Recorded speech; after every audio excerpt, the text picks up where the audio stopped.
Hello and welcome to Mr. C's History Walks. I'm here in Beddington Park and I'm going to go on a walk around Beddington and Carshalton in the London Borough of Sutton. Why? Well, February is Local History Month and I hope to inspire you to walk around your local area because this is my local area and I want to see what sort of hidden treats we can find. We talk about great big historical things in London, but what is there locally for us to look at? This is a sort of forgotten part of London. Why not see what we can offer? And there is some great riches for us to talk about. So let's get going.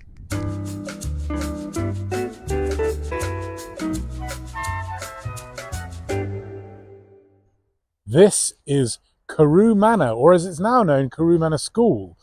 But in the 1530s, this was a real hive of activity and such a central part in British history, way out here in Beddington Park. Why? Well, this is where Henry VIII and Anne Boleyn had a secret lovers' tryst. Why secret? Why a tryst? Why here in Carew Manor? Well, let's start on the tryst element.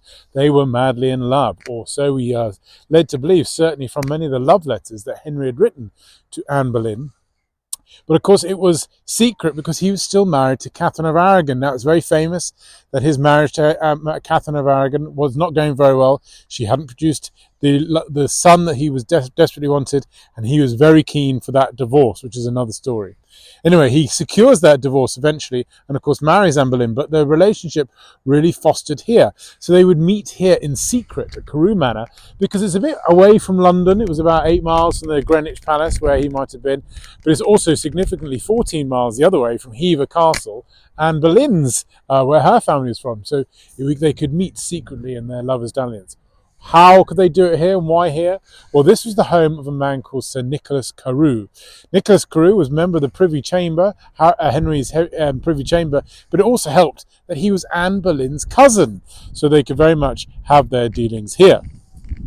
Didn't stop there for Henry. He also had secret liaisons here with Jane Seymour as well, his third wife. So this was obviously a place that was very memorable for Henry. It goes even further. Queen Elizabeth I, his daughter with Anne Boleyn, came here 14 times apparently, and apparently she had lovely long walks in the ground with Sir Walter Raleigh. Indeed, there's a road over around the back there called Queen Elizabeth's Walks, and there are many oak trees and various things around here. Perhaps she had dances with Sir Walter Raleigh, I don't know, like we saw in the Greenwich video, of course. It ends quite badly, though. It's ours, of course, because the Throckmorton plot, one of the several plots to get rid of Elizabeth and restore a Catholic monarch to the throne, was based on the Throckmortons, who also lived here during Elizabeth's time. And indeed, Sir Walter Raleigh eventually goes and marries Elizabeth Throckmorton without Elizabeth I's permission. And I think at that time it was seen as a punishable by death. And of course, Sir Walter Raleigh was executed.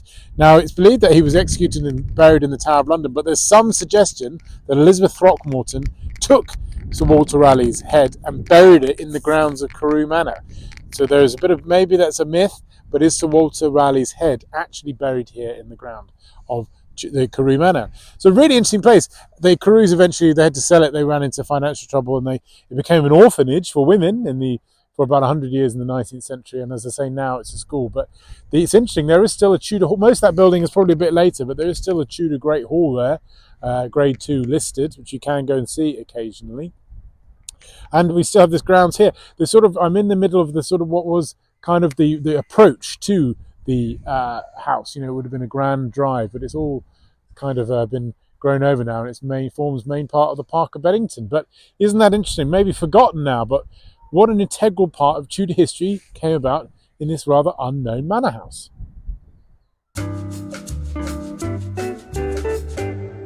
Just to the side of Carew Manor, just there behind us, is a lovely dovecote, or a dovecote, as some people might say. Now, these originated in ancient Iran, I think, or something like that, and they used to store birds, in this case doves, or maybe some sort of racing pigeon or something like that. This is huge. It's apparently room for 1,300 doves can come in here. I think if you can go in there, they would just sort of be lined up in trestles, and then they could fly out the top, as you can see there. But probably way too much for this manor to have, but this is just another example of the largesse, the richness that this manor house had in the Tudor times. conscious this is turning into a David Attenborough documentary, but this is Wilderness Island. This is amazing. It's a sort of almost an oxbow lake in the River Wandle, the mighty raging River Wandle. And over there is just, we'll go have a look at it, is a warren of almost jungle-like swamp area. Again, a great nature reserve. Let's go have a look. This place is always fun, Wilderness Island, because you need a machete in some parts to get through it. And so it's totally surrounded by river, really, just the front entrance you can go through. But no, actually, I am now totally lost. Wilderness, here in the middle of Carshalton.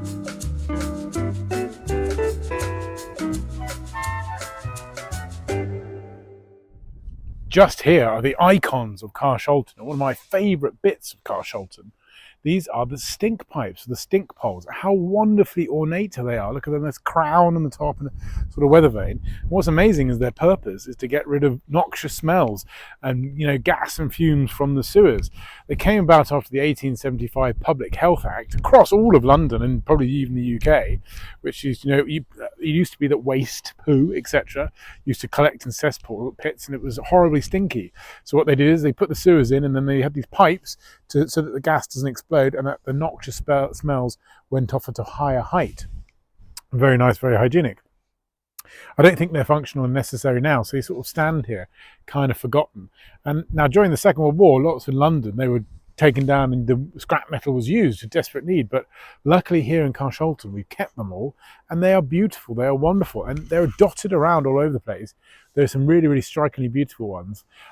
Just so when you come to Carshalton, see how many you can spot. I think there's about 30.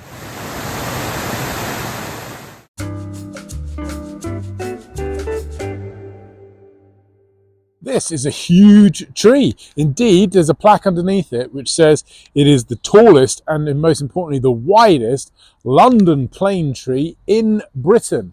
Hopefully that's still true. The plaque is dated 1964. It's still standing, so obviously it probably presumably has grown. I presume nothing else has grown subsequently, but I don't know. There's perhaps no real way of checking that. But it is ginormous. It's 20 feet in diameter, or, well, whatever that is, circumference, isn't it? And they use the word girth, which is interesting. And it's also over 120 feet, which is quite rare for a London plane tree. What is a London plane tree? Well, it's a bit of a hybrid. Some suggestions actually originally came from Spain, but there are strong suggestions that actually the first London plane tree was grown in the 18th century in Vauxhall Gardens, which is now in the Vauxhall area still, near Vauxhall Farm, etc. And these are the trees that dominate London, all the parks of London. They're very famously, and they're quite grand, but this apparently is the tallest and the widest. Now next to it there is what is now known as the Sutton Ecology Centre, but that is actually the old rectory, Vicar's House, and it dates from 1703. And indeed, actually, if you go there now, the Ecology Centre, they've got woodpeckers and they've got rather nice sort of gardens and things where perfect for growing really big trees. So isn't it interesting, just again, hidden out here? Well, this is Carshalton Ponds. There's lots of walls around them and they're quite charted now, but they were originally a pond, and the River Wandle, which we've been following, just over there, came around, and there might have been a marshy area perhaps, or actual ponds, but they are here now. And what's interesting is the bridge just back there used to be just a pedestrian bridge, and if you wanted to get your vehicle across, it's actually a ford along here that vehicles can do, and you can come along, still see today, it is actually quite shallow. I wouldn't like to try it myself. But it's really interesting. We've been part of the original estate. There's a bridge over there, which was built by a rather famous Italian architect, and there's some suggestion it dates from 1729. Sort of just over there, people were walking over it not realising, and it does look quite nice and ornate. So it's rather nice here. Unfortunately, though, the problem with Carshalton, as we'll see, really, is the traffic. There's so many cars and roads everywhere that this idyllic scene has been a bit ruined. There's also a lovely war memorial over there, which the plinth actually was made in about 2014, but they've been gardens there ever since. But let's go and have a look now at the Greyhound. Now, Carshalton is blessed with pubs, actually. A real sort of drinking den, some of these ones. Lovely architecture as well. And this stems from its sort of reputation as a sort of highwayman's place, or more of a crossroads, a 18th century service station perhaps, because you are probably a day's ride from the centre of London. So by the time you get here, and you would this might be at a crossroads just near the just north of the Downs, as it were, maybe on your way to the coast. So you need to stay somewhere, or you need sustenance of some kind. You would have to pop into a pub, which is why there's so many. But one of the most grandest definitely has to be this one, the Greyhound. And there's a reference to this in 1706 as a great place to see cockfights, which, I mean, that's obviously something that would be advertised then, maybe not so now, or rather extraordinary, but it really goes to show it. It's got some really grand designs here, a bit of wood, bit of sort of stuccos kind of thing. So amazing. The pubs of Carshalton.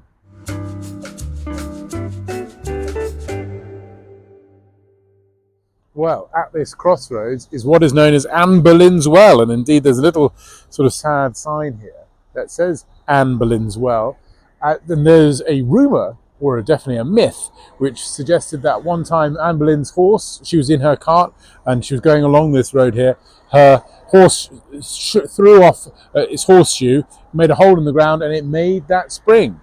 Unfortunately, and I suppose that's kind of linked, isn't it, to what we've been talking about with Carew Manor, but unfortunately it's actually, I think, a load of rubbish, because it's actually more of this was the church around here and the family around here, they paid homage to Our Lady of Boulogne in northern France. I think they would go on pilgrimage or whatever. So this spring would have been more likely to be known as the spring of Our Lady of Boulogne. Boulogne. People hear certain things, hear what they want to hear, of course, and that turns into Anne Boleyn. So unfortunately, no, we haven't really got a connection. Just next to it, and I'm conscious this is a good example of how busy these roads are, unfortunately. Such a shame with the ponds there. It should be perfect. You've got a lovely church behind me here as well, but you've got this monstrously busy road all the time. But just here is something extraordinary, which I suppose is connected to the road, but it is right by it. This little cubby hole here, dates from 1832. This, believe it or not, is where the fire engine for Carshalton was stored. It was just a horse and cart thing, obviously, and if there was a fire, they'd open those doors, pull it out, get it onto the road. But thank goodness they don't do it anymore. Well, I hope you've enjoyed that, as ever. Please don't forget to subscribe, and most importantly, I also hope this has inspired you to go and look out your local area to see if there's any interesting local history. Thank you ever so much for enjoying, and I'll see you on the next one.